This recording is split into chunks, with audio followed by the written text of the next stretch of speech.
No, just kind of to start off, I would love to know how you first got involved. Like, what kind of attracted you to the series? Yeah.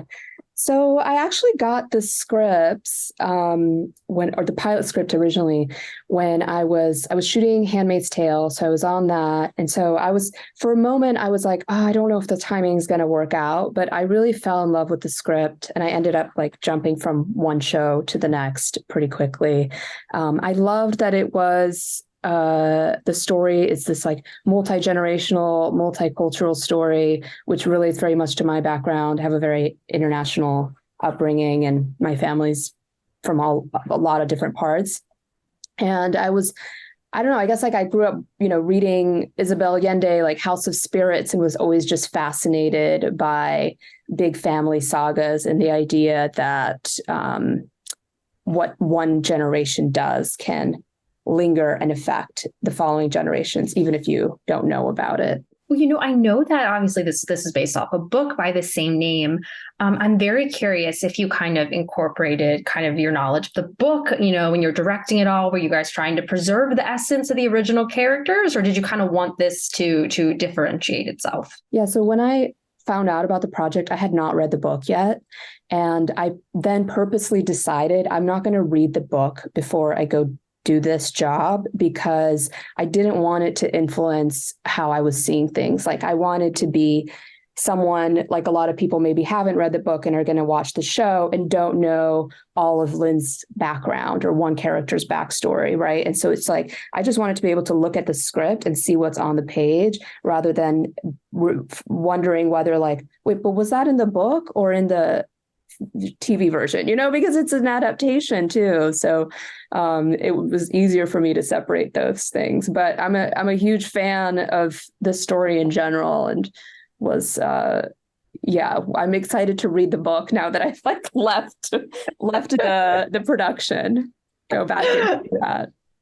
So yeah, well, I also want to talk to you about kind of, Eleanor's narration and how it kind of ties the story together. So in addition to being on set, were you able to be present for, those voiceover recordings? I was, yeah. We actually did. So Chipo, who plays Eleanor, while we were editing, I would have her just like kind of quickly record some things on her iPhone and send it to me, just so we had some temp, because it felt so distracting having, either my voice or the editor's voice kind of guide how we were shaping the story. And because, MJ, the showrunner, did such a brilliant job weaving in all these different timelines, and there was a lot of like moments where her and I were debating, like, well, do we need this voiceover? Do we not? Do we, what like it's all kind of just like being constructed together. So yeah. So to go back to your question, yeah, I felt I was involved in her recording,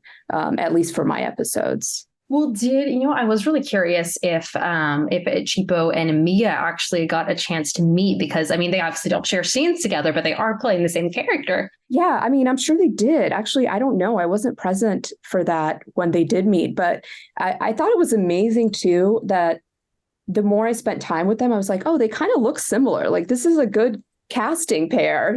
They have like some similarities, and definitely there was a lot of conversations about how to match their accents, and because they were both making a Jamaican accent, and how to make sure that for other characters where there was like different, that they were like for Gibbs too, that they were in par, so it wasn't strange to have them show up like many years later.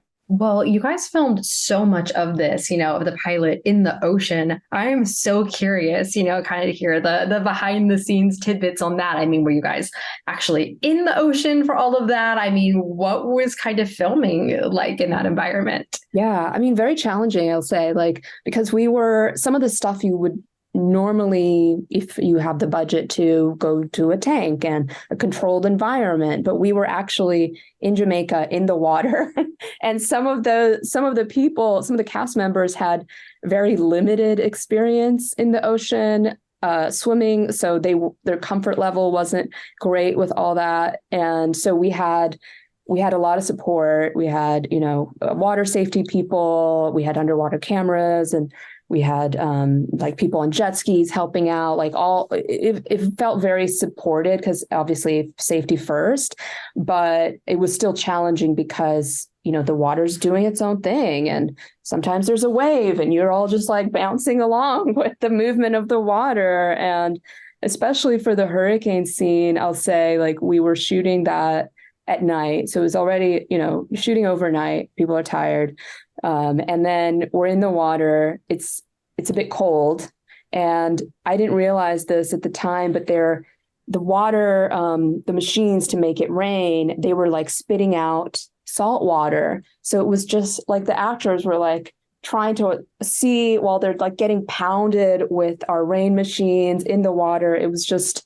It took a lot of communication and a lot of takes to get it right, but happy with how it turned out. Yeah, so that was all the actors in the water then. You guys didn't use any doubles for that? No, it was all the actors in the water, with the exception of there were some scenes where Mia's character has to like swim under, and we did have a body double for some of that stuff for sure, because we wanted someone we didn't want to tire her out too. I think she could do it because she was willing to do all the stunts.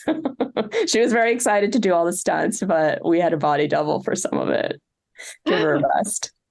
Yeah, well, kind of getting into the story a little bit, I wanted to ask you about a moment that kind of stuck out to me in the pilot. And, it's actually when Covey gives her father the scarf off of her head and is like, hey, use this to protect your lungs. And I was thinking, it just kind of struck me as something that someone who's used to being a caregiver would do. And it made me wonder, if you could maybe talk a little bit about the ways how you imagine Covey might have had to step up over the years and almost kind of be a parent herself. Yeah, we talked about that, Mia and I, because her mother in the story, her mother has left for a while back, and she has Pearl, who is the housekeeper, but she's very much like the adult in the relationship, and has just in a way that's benefited her because she's a very independent person and is then able to go to live in another country and has that kind of personality of just, I can figure it out. I can take care of myself. But on the other hand, I think her character really longs to have a mother. And she's still young and someone to watch over her. There's the scene too, after the fire burns down, where Lynn, her father, comes back into the house. And I loved how Mia played that scene because she's very much in a place of power. She's like, I can't believe you made a deal with this loan shark, is what she calls him in the scene. And her father he's like, this small person, broken down, but he sort of speaks back up to her and kind of gets angry. And so very much like the tension between those two characters was like a given push and pull of who's in charge and who's like taking what they want from each other. Yeah, I mean, I was so blown away by Mia's performance in so many scenes, but one that really stood out to me was after she kind of has that unwanted visitor in episode 1, and she has a little bit of a breakdown. The performance was so just raw. I would love to know kind of what the process of getting that scene just right was like, especially without any dialogue. Yeah, I mean, I like to work with keep things feeling organic and fresh. So I'm not a director that is, kind of yelling cut a lot and kind of getting people to hit a certain spot. Like I want it to just, especially in like more heavily emotional scenes, I want it to feel as real and organic as possible. So I remember with that scene, we sort of played around. We were like, okay, how does it feel if you go over here? Like, what if you do that with both actors? And they both were just had a really good rapport with each other and are just such brilliant actors in and of themselves. So we kind of just worked it through and trying to get everyone, like I try to get everyone on set in the same wavelength, right? So like when there's a cut or we need to reset, no one's laughing, joking around over here because it's distracting for the actors, especially if they have to be there and stay in it and wait for the next setup or next take.